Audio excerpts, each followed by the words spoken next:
As salespeople, we spend a lot of time engaging with prospects on the phone. Using the phone is a key way in which to get better sales results, and we have to use it in order to hit the targets we want. In this video, I'm going to share with you some tactics and tips you can use in order to make sure you make effective use of the time that you spend on the phone when you engage with a prospect. My name is James White and I'm the UK's leading prospect conversion expert. Let's take a look at the video and see if we can give you some advice and ideas on how to make effective use of your phone selling time. So we all in sales have to make phone calls. There's a great analogy I always used to use with my team at In Touch previously, which was you wouldn't email the fire brigade if your house is on fire. The phone is the best way to build an engagement with a prospect, to follow up with a prospect, rather than necessarily hiding behind email or other forms of media. But how can you make effective use of the time that you spend on the phone? Let's look at some tips that I think could be useful for you that I use myself in order to get better sales results. The first is try and book some time in your diary for phone calls and conversations and stick to that time. We all are busy and we've all got interruptions on our day and our diary, but being able to prospect and engage with new potential business is key if we're to hit our sales results.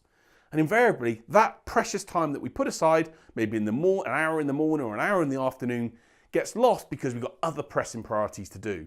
And yet when we come to the end of the month, we then realise why we haven't got the numbers that we wanted in place. Put a time in your diary and be religious and focused about saying this time is only for making prospecting calls, following up with prospects, engaging with new prospects, whatever you choose to do in that time, but using that time to engage and make phone conversations. Be relentless about putting the time in the diary and then sticking to it. It has a massive impact when it comes to the end of month numbers or quarter numbers that you want. The second point is to set yourself a mini target on the amount of calls that you want to be able to make in that time period. Maybe you're doing new prospecting calls and so you're going to engage and get a lot of voicemail or a lot of people that don't want to speak to you. So maybe your target for that period of time could be 20 calls. Or maybe if you're following up with existing leads, you're going to make sure you speak to 10 of those prospects to at least try and have a conversation with them. Set yourself a mini target that you can then use to be able to assess and understand your progress. And small mini targets are great ways to keep us all motivated and to get that feeling of dopamine when we've achieved something. When you've got a target of 10 calls and you make those 10 calls, you feel good, you feel empowered, and you feel better as a result of doing it. So set yourself some mini targets that you can use and then tick those targets off and do a little fist pump to say, yes, that job's done. Another key thing to do when you engage on the phone is be really clear in the early part of the phone conversation what you want to achieve from the call.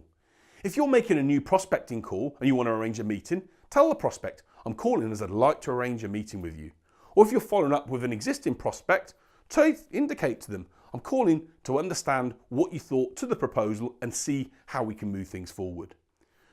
Being able to be very clear about what you want from that phone conversation is essential. Your prospects are busy people, just as you are, and they haven't got time generally to waste. But of course, if you've got a great relationship with them, have that small talk to build rapport.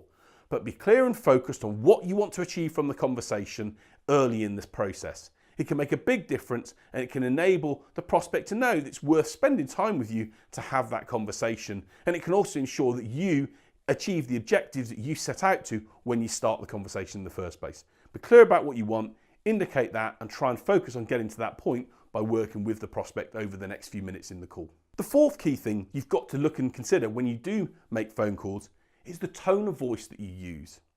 There's a great graphic that I share which shows that actually only 7% of what you say, the words you say, have an impact on the prospect. It's the way you say them and the body language that you use that has a huge impact.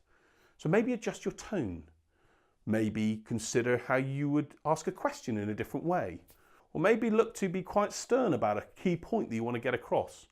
Adjust your tone of voice in a way that can make the prospect think that you're trying to have a serious conversation with them, or if you're engaging with a new prospect on the phone, you don't want to go in and say, hi, it's James here from James White Sales Success. How are you today? Because the person on the other end of the phone is automatically thinking this is a salesperson. Have a conversation in a natural, genuine way, but use your tone and adjust your tone to be able to try and emphasize key points or key areas of the conversation that you want to get across. It makes a big difference, and if used in the right way, can help you get better results. One of the other key things that I say to my customers is there's always a question of when's the right time to phone a prospect. Sometimes, if you can set the times that you use to make calls to be at different times in the day, maybe later on in the day or maybe early in the morning, it's a better way to try and catch your prospect at a time when they're maybe not in meetings. People always ask me the question, can I phone at 6 o'clock in the evening or 8 o'clock in the morning? And the honest answer to that is if you've got the contact's number, prospect's number, and you know that they're an early morning person, sure, you can try and reach out at that time and actually see if you can have a conversation with them to try and move something forward.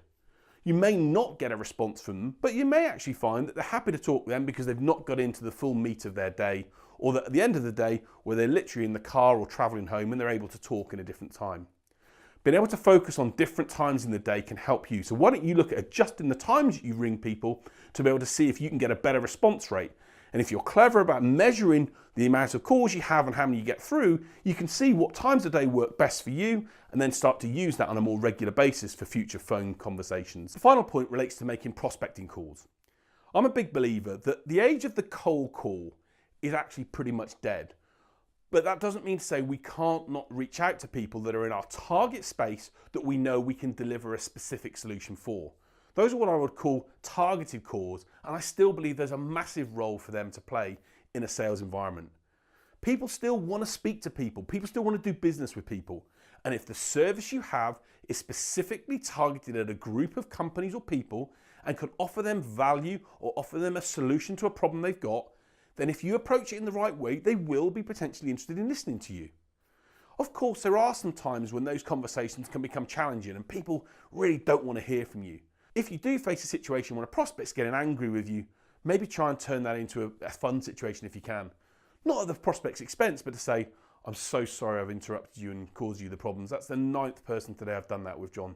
I really wish that I could speak to someone, but I appreciate you're really busy. I'm really sorry, but when would be a good time to contact you? Try and turn it into some sort of fun or a response that you can use that diffuses the anger that they may have. You might find that if you are engaging with a new prospect, that they basically tell you to bugger off and not to speak to them again. But invariably, it's because at that moment in time, something's going on in their world that means they don't want to have a conversation with you. Doesn't mean you should never ring them again, but maybe you just need to adjust the time or the way in which you approach that conversation to start off with.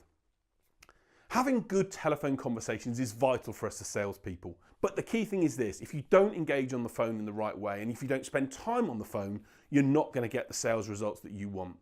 We can all love to meet people face to face, but engaging, communicating through this mechanism is a great way to get sales success. And if you use it in the right way, it can help turn your potential numbers into actual numbers and make a difference in your business.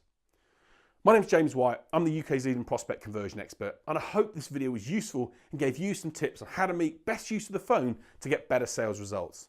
If you'd like some help around being able to get better results with your prospects, or just want to talk with me about some of the challenges you're facing in getting and achieving your sales numbers, reach out to me at my website, www.jameswhite.business, or maybe comment in the section below, and I'll be pleased to arrange a time to have a chat with you and see how I can help you get better sales results.